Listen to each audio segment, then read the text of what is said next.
I'm excited about the future of this industry, and I want to change the narrative that I've seen.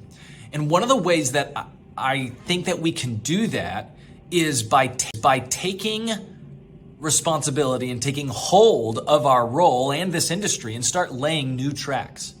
Let me give you some context here, all right? I have a 5-year-old son. Me and my 5-year-old son love trains. I live in a little town called Norcross, Georgia, and we have a huge train that comes through our town all the time. It's right next to the playground that my son calls Choo Choo Park. And we love to see these trains come through and try to count all the cars that are on the trains. I don't know if you remember doing that growing up or if you get to do that with any of your kids, but it's something I just love doing because I just see the wonder in my son's eyes as we count them. And there have been so many times that these trains have come through that we just lose count on the cars because they're too long. You can't even keep up with it anymore. And I'm just flabbergasted by how much weight those trains can pull. And because of this, and probably a little bit of the geek in me and the researcher in me, I started doing some digging as to when was the first train actually built in the United States. And I learned that the first train had its tracks laid, per se, right, back in 1828. It was the first day, and it was in Baltimore, Maryland. Baltimore was trying to compete with New York City, so they made this 13-mile track and started construction in 1828. But it took them 2 years to finish this railroad track. And I would have loved to be a fly on the wall on those porches of those homes, et cetera, there in Baltimore, just to hear what the old people were saying as they built this railroad track over 2 years. I'm sure that there were several people there who were saying, man, that's taken forever. Why don't they just use carriages? It'd be faster, right? I'm sure that there were tons of doubters and people who didn't understand. I mean, if you think about it, if you've never seen a train, you can't fathom the benefits. And as I think about train tracks, what they've done for the United States, I mean, they've changed everything for us. But before that, there's just no way to know how great they were going to be. Nobody knew that everyone was going to be using them, right? And when they finally got to launch that train track out of Baltimore in 1830, it changed the United States forever.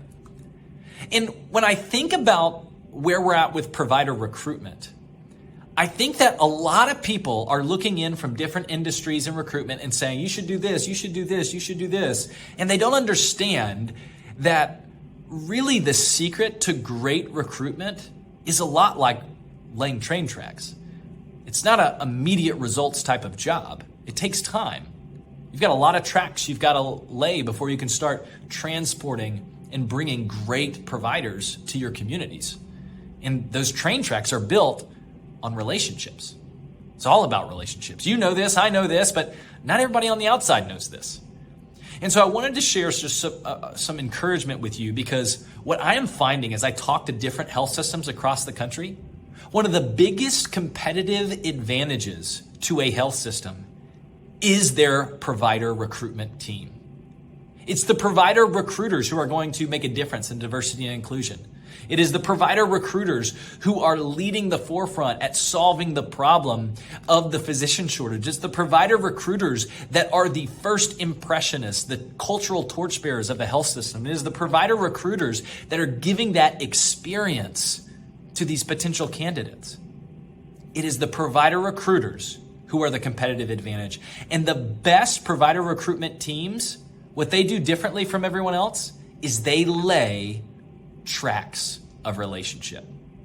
So I want to share with you really quickly a couple of tracks that you can be aware of on how you can really build out a phenomenal provider recruitment team. This might be short, but I hope it impacts you. Number one, what I see across the board is the best provider recruiters, they're laying the track of responsibility. They take ownership for their work. They go above and beyond. They know that they need to educate themselves. They need to grow themselves. They're not waiting for anyone else to tell them what to do. They're figuring out ways to get better every day.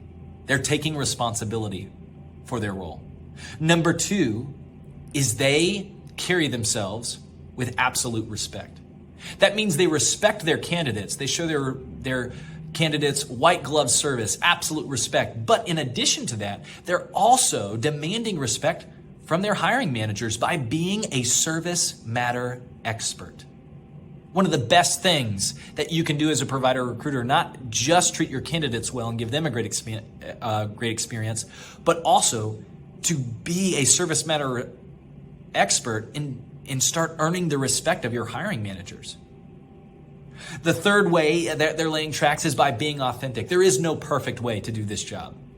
We can have different personalities, some people are outgoing, some people are a little bit more strategic. There is no perfect way, but to own the way you do it and to be transparent and authentic in how you cultivate these relationships. Next is adding value. Every wonderful provider recruiter knows they need to add value to their candidates and to their hiring managers. In fact, some of the most experienced and seasoned provider recruiters, they're following Becker's review. They've got Google alerts for helpful things that they can forward to their hiring managers as they come across helpful information as a way to constantly add value and build their credibility as a service matter expert.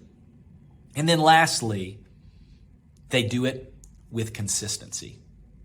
Any recruiter in the country can show responsibility, show respect, can be authentic and add value, but it is the true remarkable recruiters who do it with consistency.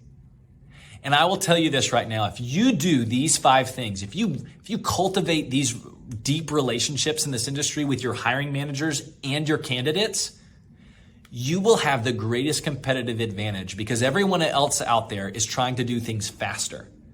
When the best provider recruitment teams know that slow is smooth and smooth is fast.